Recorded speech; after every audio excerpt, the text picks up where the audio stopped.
The story I'm about to tell you tonight isn't mine. It belongs to someone I once knew. Her name was Emily. His name was Jack. And what they had was the kind of love that doesn't fade with time. So, let me take you back. The beginning. 7 years ago on the coast of Maine, in this quiet little beach town called Wren's Hollow, there stood an old, abandoned lighthouse. Locals said it was just an eyesore. Emily thought it was magic. She was in college back then, bright, funny, bold, the kind of girl who believed in love stories, even when they made her cry. On her final spring break, her friends dared her to climb the old lighthouse alone, said it was haunted. She accepted. And when she reached the top, there was someone already there, a guy, sitting alone, reading. She said, "So, you a ghost, or just socially allergic?" He replied, without even looking up, "Neither, just like the quiet." That was Jack. Quiet, thoughtful, a writer. Short stories, mostly. Like solitude, hated small talk. That day, they talked for hours.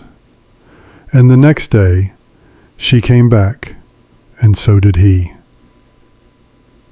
The love that grew. Every Sunday after that, they met at the lighthouse. No labels, no rules, just them. He read her stories. She mocked his serious face. They carved their initials, J plus E, into the rusted railing at the top. He once said, "If I could freeze a moment, it'd be this one."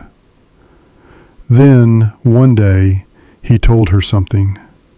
He had gotten accepted into a writing program in London. 1 year, full ride. And Emily? Her parents wanted her to settle down, marry, maybe move back to her hometown in Ohio. They were both standing at the edge of something, so they made a promise. Jack said, "1 year, no matter what happens, we meet here, same day, same time." Emily laughed. "And I'll wear my silver earrings, requitansen, so you know it's me." And just like that, he left. Emily came back. Same silver earrings, same place, same hope. But Jack didn't show. She waited. Hours. Then wrote him a letter. Folded it, and slid it into a crack at the base of the lighthouse. She came back the next Sunday. Still no Jack. So she wrote again. And again. For 7 years. Never missed a Sunday. The final visit. Now, Emily was 30. She was engaged to someone else. A good guy. Kind. Patient. But the night before her wedding, she went back one last time. No earrings, no letter, just her, the wind, and silence. Until an old man, the caretaker of the lighthouse, walked over. He looked at her and asked, "Are you Emily?" She nodded, confused. He handed her an old, worn envelope. "A guy named Jack asked me to give this to a woman with silver earrings. If she ever came here every Sunday. The letters. Emily opened the envelope.